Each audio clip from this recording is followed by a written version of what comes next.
এই কারণে মুহতারাম হাজিরিন, একটা কথা বলি আপনাদেরকে, সরাসরি সম্মান করতে পারেন আর না পারেন, যদি সম্মান সূচক কথা বলতে না পারেন, অন্তত ওলামায়ে কেরামদেরকে গালিগালাজ করেন না। সে যত ভুলেই করুক না কেন, তাদেরকে আর চোখে দেখা যাবে না, তাদেরকে বকাবাজি গালমন্দ করা যাবে না। তাদের একটা সম্মান রয়েছে, তার একটা স্তর রয়েছে। তার সবচেয়ে বড় পরিচয় এটাই যে তিনি একজন আলেম, তিনি নবীর ওয়ারিস। এটা তার সবচেয়ে বড় পরিচয়। আমার আপনার ভাই না খালু না ভাতিজা নাকি সেটা দেখার বিষয় না, তার পরিচয় একটা, সে হচ্ছে একজন নবীর ওয়ারিস, সে একজন আলেম, কোরআন সুন্নাহর ধারক বাহক। আল্লাহ তাআলা যেহেতু আলেম সমাজকে এত সম্মান দিয়েছেন, সম্মানের দৃষ্টিতে দেখেন, এবং স্বয়ং মুহাম্মদ রাসূলুল্লাহ সাল্লাল্লাহু আলাইহি ওয়াসাল্লাম উলামায়ে কেরামগণকে তার ওয়ারিস বানিয়ে গিয়েছেন, কোরআন সুন্নাহর ওয়ারিস। এই হিসাবে আলেমদেরকে আমরা কটুবাক্য বলা, আর চোখে দেখা, তাদেরকে রক্তচক্ষু দেখানো, আমলা মামলা ইত্যাদি আরো কত কিছু জেল জুলুম, এগুলো করার আগে একটু চিন্তা করার দরকার। আমাদের তো একদিন মরতে হবে। এই মৃত্যুর সময়, মৃত্যুর পরে কিন্তু সেই আলেমেরই প্রয়োজন হবে। জন্মের সময় যে আলেমের প্রয়োজন হয়, বিবাহের সময় যে আলেমের প্রয়োজন হয়, কবরে যাওয়ার আগ মুহূর্তেও যে আলেমের প্রয়োজন হয়, সেই আলেমকে আমি কিভাবে গালিগালাজ করি, কিভাবে তাকে জেল জুলুমের হাজতে ভরিয়ে দিই। নবী সাল্লাল্লাহু আলাইহি ওয়াসাল্লাম থাকাকালীন সময়ে তাকে যেই পরিমাণ সম্মান দেওয়া হতো, যেই পরিমাণ গুরুত্ব দেওয়া হতো, একটা এলাকায় যদি একজন আলেম থাকে, অবশ্যই তাকে সেই পরিমাণ গুরুত্ব এবং সম্মান দিতে হবে। গত সপ্তাহে বলা হয়েছিল, ব্যক্তিগতভাবে যদি কারো প্রতি কোনো ক্রোধ থাকে, আক্রোশ থাকে, সেটা ভিন্ন বিষয়, কিন্তু আলেম হওয়ার কারণে যদি সেই ক্রোধ দেখানো হয়, তাহলে এটার ফলাফল ভালো হয় না। মাজমাউল আনহুর সহ আল ফাতাওয়াল হিন্দিয়া এবং আল ফাতাওয়া তাতারখানিয়া, এই তিনটা ঐতিহাসিক ফতোয়ার কিতাব। এই তিনটা কিতাবের মধ্যে এসেছে, নবীদেরকে যদি কেউ গালিগালাজ করে, নবীকে যদি কেউ কটূক্তি করে, কটাক্ষ করে, তাহলে যেমন নাকি তার ঈমান থাকে না, সে কাফের হয়ে যায়, ঠিক তদ্রূপ একজন আলেমকে ব্যক্তিগত দোষ ছাড়া যদি সে আলেম হওয়ার কারণে তার প্রতি ঘৃণার চোখে তাকানো হয়, তাকে যদি গালিগালাজ করা হয়, তার দিকে যদি রক্তচক্ষু দেখানো হয়, তাহলে সেই ব্যক্তিও ঈমান হারা হয়ে যাওয়ার আশঙ্কা রয়েছে। নাউযুবিল্লাহ। ফাদলুল আলিমি আলাল আবিদি কাফাদলিল কমারি লাইলাতাল বদরি আলা সাইরিল কাওয়াকিব। একজন আবেদের উপর যেই ব্যক্তি ইবাদত করতে করতে তার সারাটা জীবন কাটিয়ে দিয়েছে, এমন একজন আবেদের উপর একজন আলেমের মর্যাদা হচ্ছে তেমন, যেমন নাকি পূর্ণিমার রাতে অসংখ্য অগণিত কোটি কোটি তারকার সামনে যখন চন্দ্রটা উদিত হয়, চাঁদ যখন উদিত হয়, সে পূর্ণিমার চাঁদ উদিত হওয়ার পরে অন্যান্য সমস্ত তারকারাজি কিন্তু নিষ্প্রভ হয়ে যায়। ঠিক যেরকম সেই পূর্ণিমার রাতে একটা চন্দ্রের আলো যেরকম, একটা চন্দ্রের মর্যাদা যেরকম নাকি অসংখ্য তারকারাজির উপরে রয়েছে, এই পৃথিবীতে অসংখ্য অগণিত ইবাদত গুজার বান্দাদের উপরে একজন আলেমের মর্যাদা তেমন। সুবহানাল্লাহ, আলহামদুলিল্লাহ। মান আল্লাহ জাল্লা শানুহু আম্মা নাহনুহু, এর আলিশান দরবারে লাখো কোটি শুকর ও সুজুদ যে মহান রব্বুল আলামিন আমাদেরকে জুমার নামাজ আদায় করার জন্য মসজিদে আসার তৌফিক দান করেছেন, এজন্য দিল থেকে শুকর আদায় করি আলহামদুলিল্লাহ।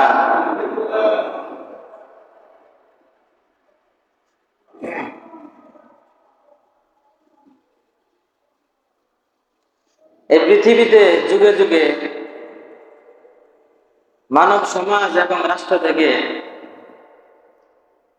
আল্লাহ বিরোধী, তাওহীদ বিরোধী কর্মকাণ্ডকে প্রতিহত করার জন্য, এগুলোর প্রতিবাদ করার জন্য যুগে যুগে আল্লাহ পাক রব্বুল আলামিন নবী রাসূলগণকে পাঠিয়েছেন, প্রেরণ করেছেন, যেন তারা আল্লাহ তাআলার বান্দাদেরকে অন্ধকার থেকে আলোর পথে নিয়ে আসতে পারে এবং জাহান্নাম থেকে বাঁচিয়ে যেন জান্নাতের সরল পথের দিশা দিতে পারে।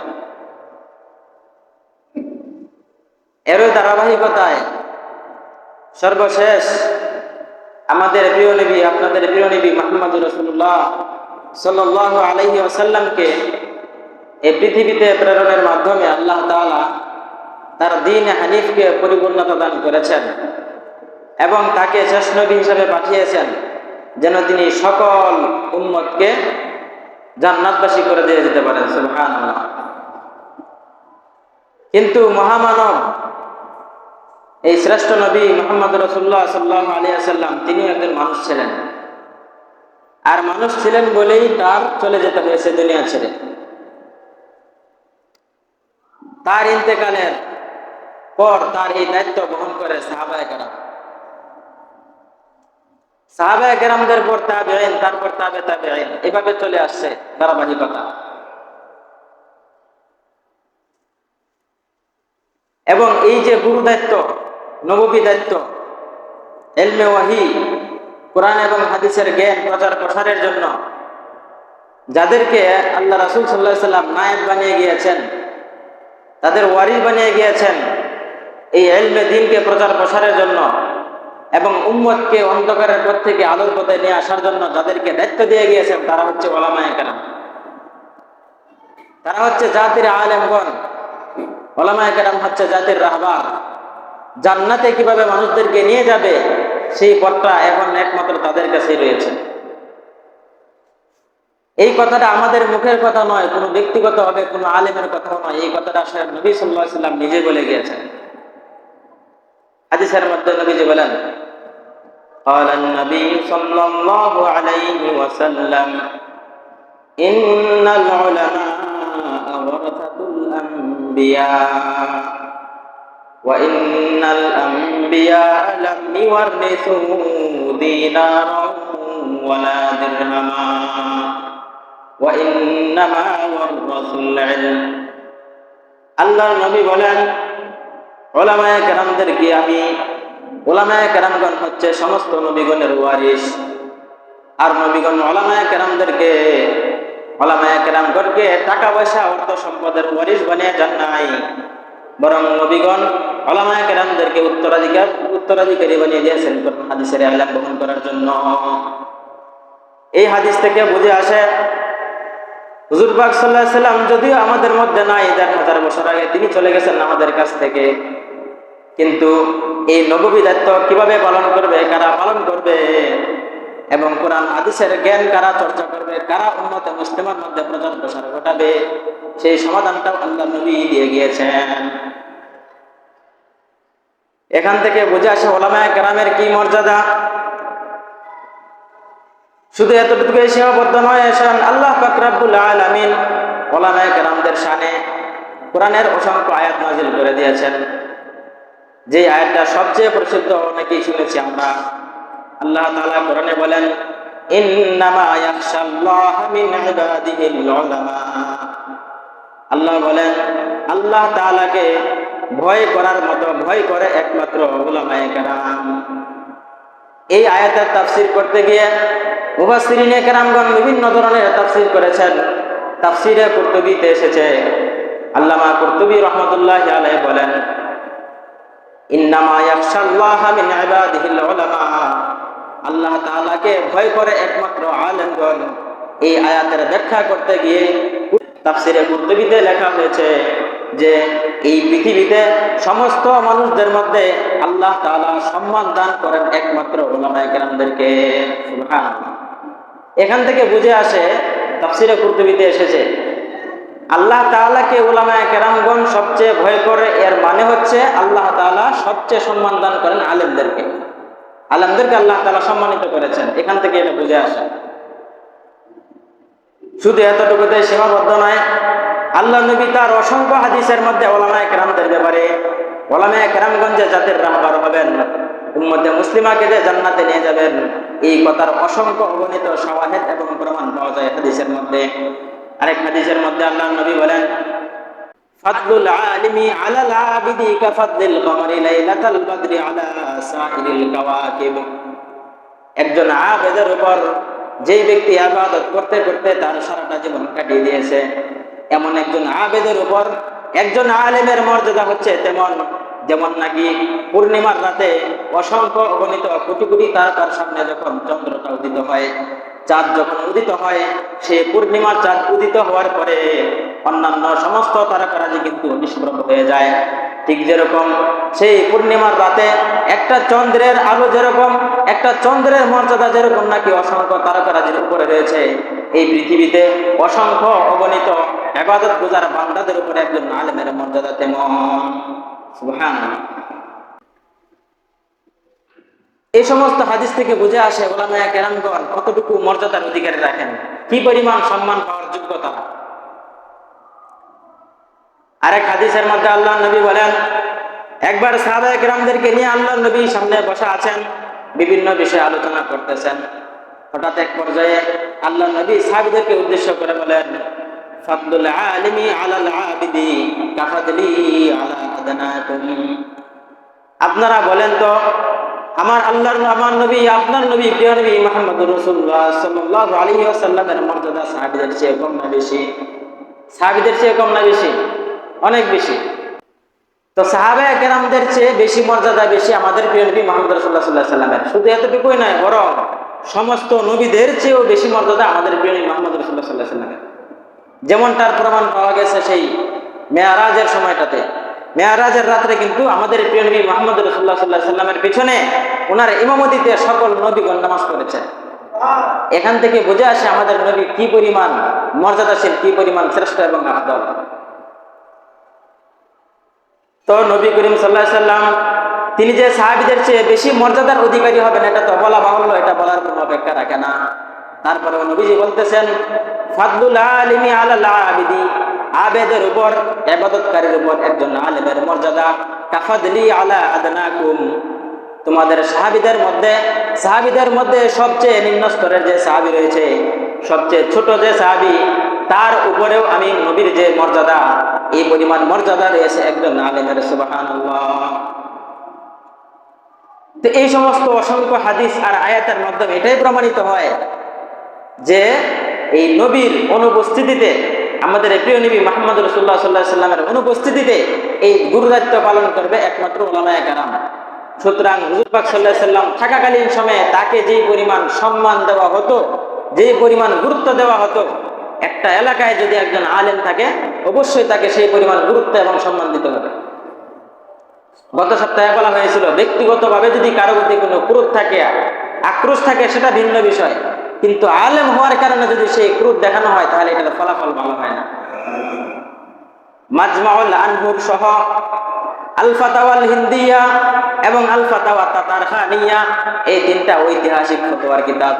এই তিনটা কিতাবের মধ্যে এসেছে, নবীদেরকে যদি কেউ গালিগালাজ করে, নবীকে যদি কেউ কটূক্তি করে, কটাক্ষ করে, তাহলে যেমন নাকি তার ঈমান থাকে না, সে কাফের হয়ে যায়, ঠিক তদ্রূপ একজন আলেমকে ব্যক্তিগত দোষ ছাড়া যদি সে আলেম হওয়ার কারণে তার প্রতি ঘৃণার চোখে তাকানো হয়, তাকে যদি গালিগালাজ করা হয়, তার দিকে যদি রক্তচক্ষু দেখানো হয়, তাহলে সেই ব্যক্তিও ঈমান হারা হয়ে যাওয়ার আশঙ্কা রয়েছে। নাউযুবিল্লাহ। একজন আলেমের দিকে যদি আর চোখে তাকানো হয়, এটা ফতোয়ার কিতাবাদিতে এসেছে। যে তিনটা কিতাবের নাম বললাম, মাজমাউল আনহুর, আল ফাতাওয়া তাতারখানিয়া, আল ফাতাওয়াল হিন্দিয়া, ঐতিহাসিক প্রসিদ্ধ তিনটা ফতোয়ার কিতাব। একজন আলেমকে যদি তার ব্যক্তিগত দোষ ছাড়া আলেম হওয়ার কারণে, দাড়ি টুপি থাকার কারণে তার দিকে যদি কেউ আর চোখে তাকায়, তাকে যদি কেউ গালমন্দ করে, তাহলে সে কাফের হয়ে যাওয়ার সম্ভাবনা রয়েছে। নাউযুবিল্লাহি মিন যালিক। এই কারণে আমরা সতর্ক থাকবো। ব্যক্তিগত দোষ থাকলে তাকে আমরা অগোচরে গোপনে এনে তাকে বোঝানোর চেষ্টা করব, কিন্তু আলেম হওয়ার কারণে তাকে যদি আমরা নিচু চোখে দেখি, এটার ফলাফল ভালো হবে না। বর্তমান সময়ে তো কত ধরনের পণ্ডিত দেখা দেয় সমাজে, অনেক ধরনের পণ্ডিত দেখা দেয় সমাজে। তারা বাংলা তাফসীর, বাংলা হাদিস কইরা উলামায়ে কেরামদের ভুল ধরতে আসে, এবং উলামায়ে কেরামরা কি করতেছে না করতেছে, কি বলতেছে না বলতেছে, সেটা জাস্টিফাই করে তারা তাদের বাংলা জ্ঞান দিয়ে। এরকম অনেক পণ্ডিত বর্তমান সমাজে দেখা যায়। তো এই যে কথা শোনা যায় না, তো এই যে কথাটা, তাদের উস্তাদ কি? তাদের উস্তাদ কিন্তু একজন, তাদের কিন্তু উস্তাদ রয়েছে, তাদের উস্তাদ একজন। উস্তাদের নাম শুনলে আপনারা কি মনে করেন জানি না, ফজিলাতুল শেখ আল্লামা ইন্টারনেট লানাতুল্লাহি আলাইহি। তাদের উস্তাদের নাম হচ্ছে ইন্টারনেট, গুগল। তারা যে কোনো সমস্যায় পড়ে এই সমাধানটা তারা খুঁজে নেয় গুগলের মধ্যে সার্চ দিয়ে। ইন্টারনেট এসে তাদের মৌলবী, তাদের উস্তাদ। এই ইন্টারনেট দেখা সামান্য জ্ঞান নিয়ে আয়সা উলামায়ে কেরামদের ভুল ধরতে আসে। কি পরিমাণ তারা বেওকুফ হলে এবং আকলহীন হলে, বিবেকহীন হলে তারা এই কাজটা করতে পারে। সারা জীবন কাটিয়েছে এক জগতে, এক ধরনের পড়াশোনা করেছে। আরেক ব্যক্তি, একজন আলেম মানুষ, সে তার সারা জীবনটা কাটিয়ে দিয়েছে কোরআন হাদিসের জ্ঞান চর্চায়, তার ভুল ধরতে আসে। কিন্তু চিন্তা করার দরকার ছিল, ফিকির করা, আমার মতো ব্যক্তির এই কাজটা করা ঠিক কিনা। আল্লাহু আকবার। এক ডিপার্টমেন্টের ডাক্তার যদি আরেক ডিপার্টমেন্টে যায় চিকিৎসা করতে যায়, তাহলে অবস্থা ভালো হবে না খারাপ হবে? মারাত্মক খারাপ হয়ে যায়। ঠিক তদ্রুপ বিষয়টা এরকম। তো এখান থেকে আসলে বুঝে আসে আল্লাহ তাআলা যেহেতু আলেম সমাজকে এত সম্মান দিয়েছেন, সম্মানের দৃষ্টিতে দেখেন, এবং স্বয়ং মুহাম্মদ রাসূলুল্লাহ সাল্লাল্লাহু আলাইহি সাল্লাম উলামায়ে কেরামগণকে তার ওয়ারিস বানিয়ে গিয়েছেন, কোরআন সুন্নাহর ওয়ারিস।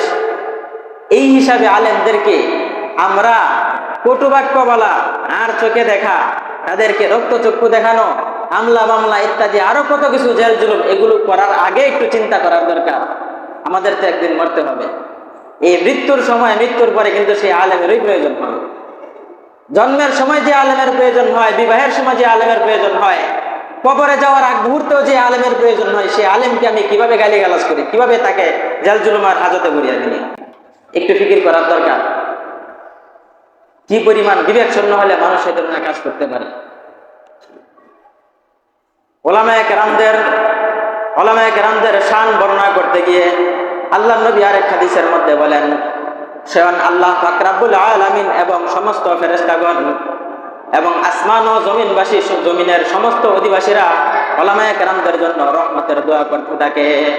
শুধু এতটুকুই নয়, আল্লাহ নবী হাদিসের শেষাংশে বলেছেন, হাত্তাল হাইতানু ফি জাওফিল মা ওয়ান নামলাতু ফি জুহরিহা, এমনকি গভীর জলের মাছ পর্যন্ত এবং গর্তের পিপিলিকা পর্যন্ত আলেমদের জন্য রহমতের দোয়া করতে থাকে।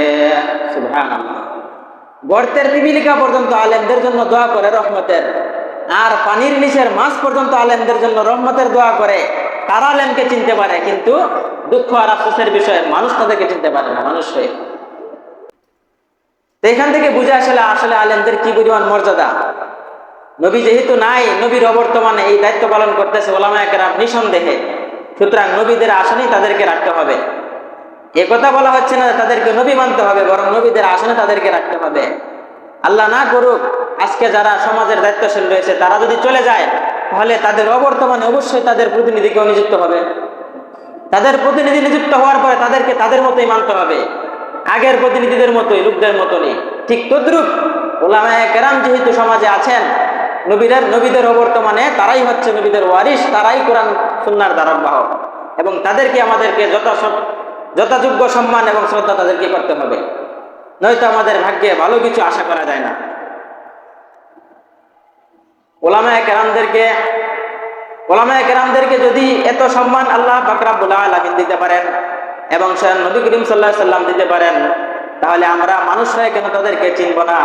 আমরা মানুষ হয়ে যদি এত সম্মানিত ওলামায়ে কেরাম, তাদেরকে যদি আমরা কটাক্ষ করি, গালিগালাজ করি, তাদের কি যে শাস্তি হবে, কি যে পরিণতি হবে, এই সম্পর্কে অসংখ্য অগণিত উদাহরণ এই পৃথিবীর জমিনে রয়েছে।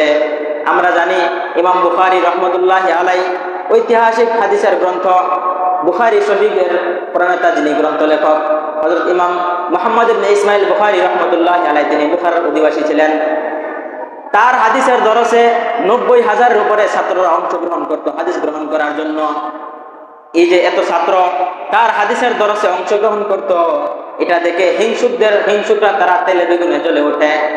হিংসুকরা যখন জ্বলে ওঠে, তখন সেই হিংসুকরা তৎকালীন সময়ে বুখারার যে গভর্নর ছিলেন, বুখারার শাসক ছিলেন হযরত খালিদ ইবনে আহমদ যুহলি রাহমাতুল্লাহি আলাইহি, এই একজন শাসক ছিলেন।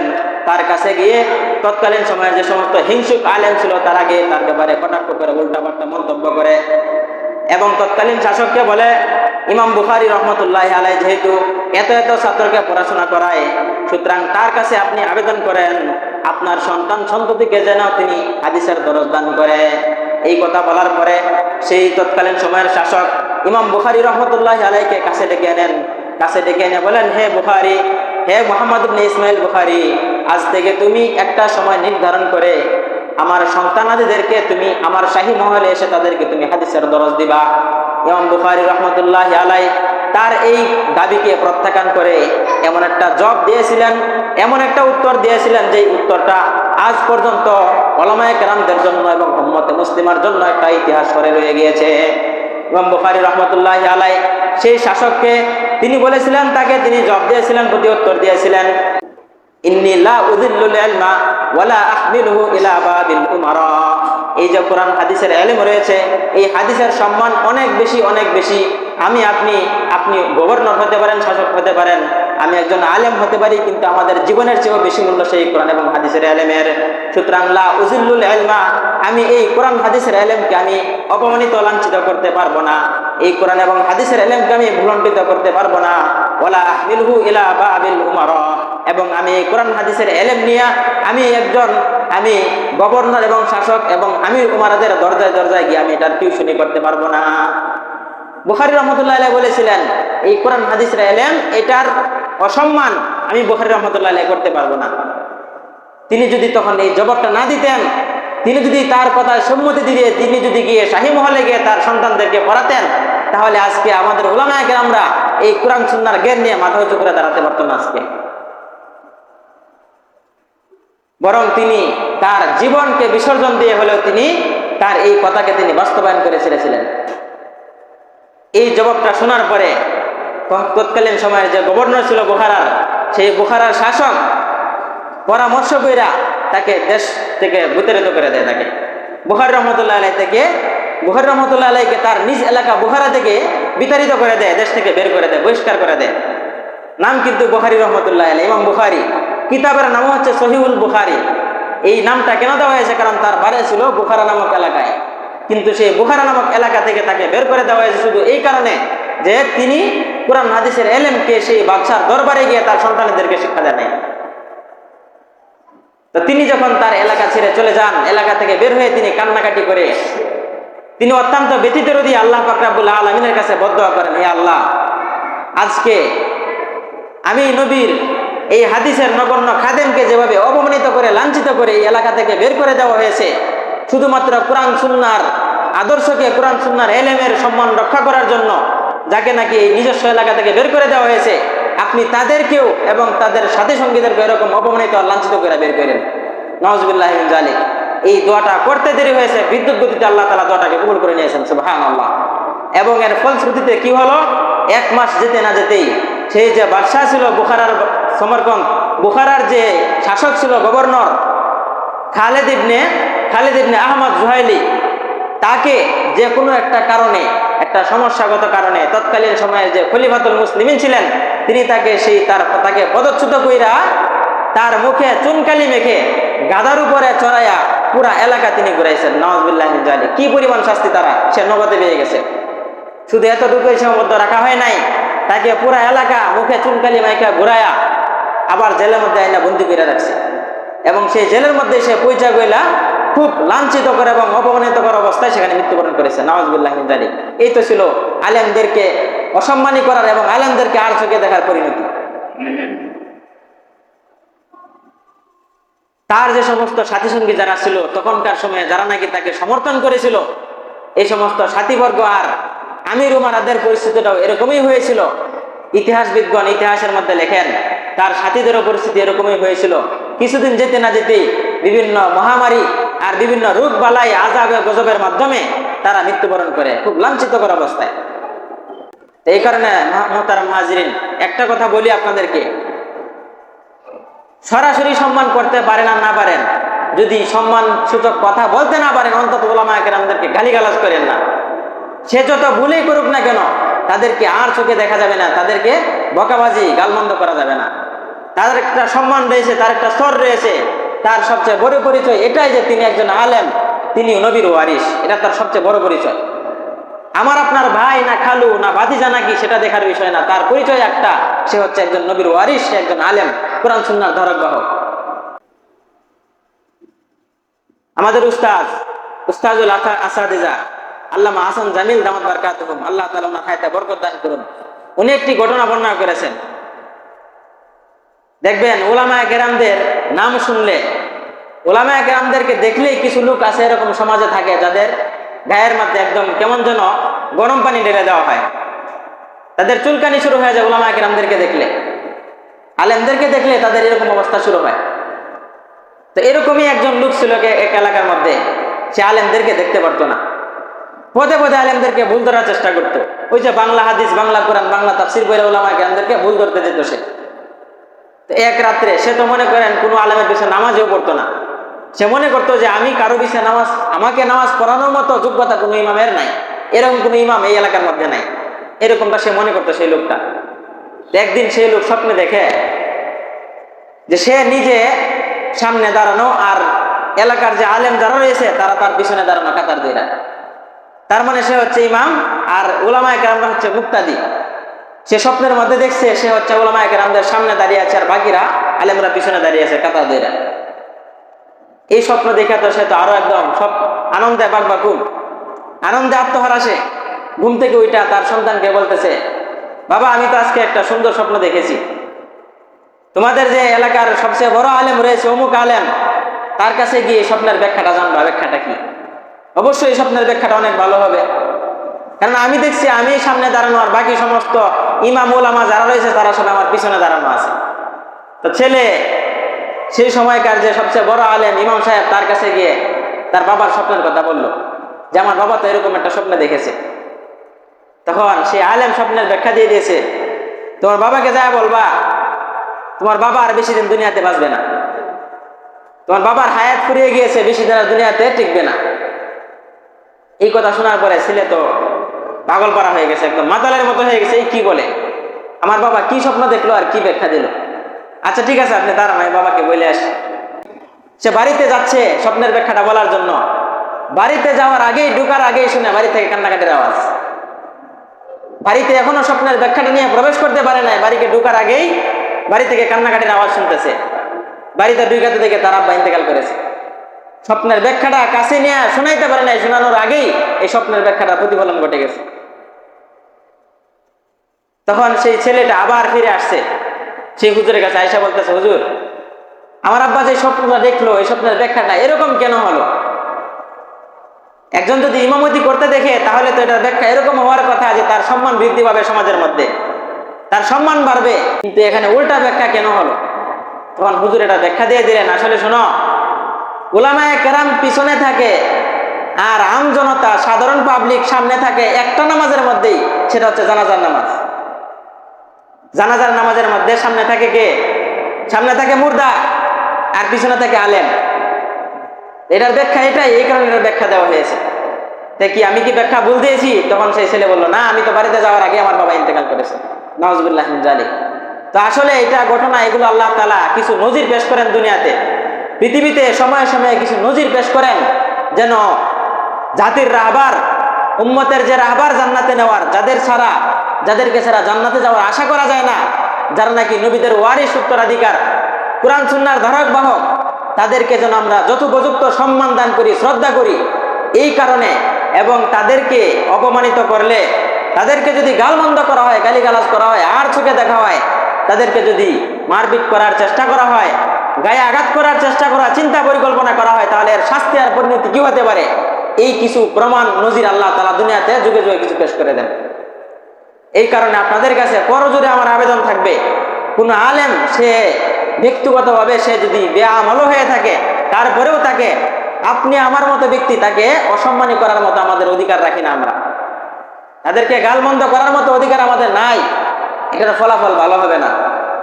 আল্লাহ তাআলা আমাদেরকে এই সমস্ত কথাগুলো বুঝে আমল করার তৌফিক দান করে, সকলে বলে আমিন।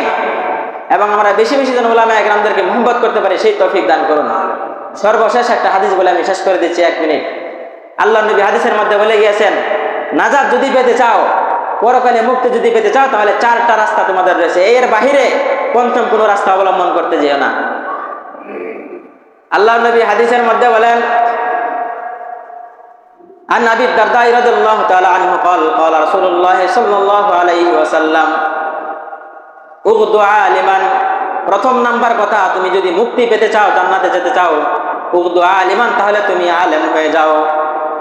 মুক্তি যদি পেতে চাও তাহলে তুমি আলেম হও, কুরআন সুন্নাহর শিক্ষায় শিক্ষিত হয়ে যাও। আর যদি এটা তোমার পক্ষে সম্ভব না হয়, তাহলে কুন মুতাআল্লিমান, তাহলে তুমি শিক্ষার্থী হয়ে যাও, তুমি কুরআন সুন্নাহর ছাত্র হয়ে যাও, কুরআন সুন্নাহর একজন শিক্ষার্থী হয়ে যাও। যদি এই রাস্তাটাও তোমার জন্য না থাকে, যদি এই সুযোগটাও তোমার জন্য যদি না থাকে, তাহলে 3 নাম্বার যেই রাস্তা নবীজি মুক্তির জন্য বলে দিয়েছেন, সেটা হচ্ছে আউ কুন মুস্তামিআন, তাহলে তুমি উলামায়ে কেরামদের কথা মনোযোগ দিয়ে শোনো। এখানে বলা হয়েছে মুস্তামিআন, সামিআন বলা হয় নাই। সামিআন শব্দের অর্থও শোনা, মুস্তামিআন শব্দের অর্থও শোনা। কিন্তু মুস্তামিয়ান শব্দের মধ্যে যেহেতু অক্ষর দুইটা বেড়ে গেছে, সুতরাং এখানে অর্থটাও বেড়ে যাবে। কারণ একটা কায়দা রয়েছে, কাসরাতুল মাবানি তাদুল্লু আলা কাসরাতিল মাআনি, শব্দ যদি বেশি থাকে তাহলে এটার অর্থ অবশ্যই বেশি হবে।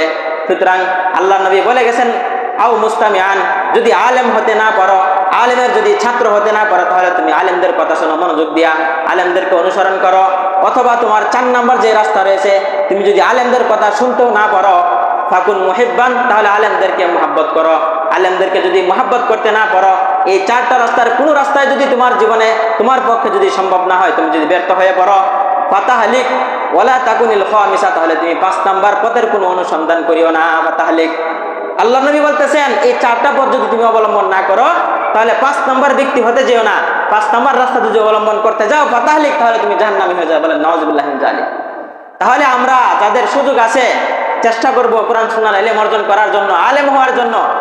আর যদি আমাদের সুযোগ না থাকে, আমরা চেষ্টা করবো, আপ্রাণ চেষ্টা করবো যেন আলেমদের ছাত্র হতে পারি। অন্তত কোরআন সুন্নাহর বিভিন্ন মাসআলা মাসাইল বিভিন্ন কিতাবাদি যেন আলেমদের কাছে পড়তে পারি, সেই চেষ্টা করব। এটাও যদি না পারি, অন্তত আমাদের সন্তান সন্ততি নাতিনক্কর যারা রয়েছে তাদেরকে চেষ্টা করবো আলেম বানানোর। এটাও যদি না হয়, তাহলে অন্তত আলেমদের কথা মনোযোগ দিয়ে শুনতে হবে, তাদের কথা মানতে হবে, তাদের আনুগত্য করতে হবে। যদি এটাও না পারেন, অন্তত তাদেরকে অন্তরে অন্তরে মহাব্বত করতে হবে। এছাড়া বাঁচার কোনো, নাজাতের কোনো পঞ্চম কোনো রাস্তা নেই। বলেন নাউযুবিল্লাহি মিন যালিক। আল্লাহ তাআলা আমাদেরকে এই কথাগুলো বুঝে আলেমদেরকে যেন আমরা অন্তরে গভীর মহাব্বত লালন করতে পারে, সেই তৌফিক দান করে। সকলে বলে আমিন।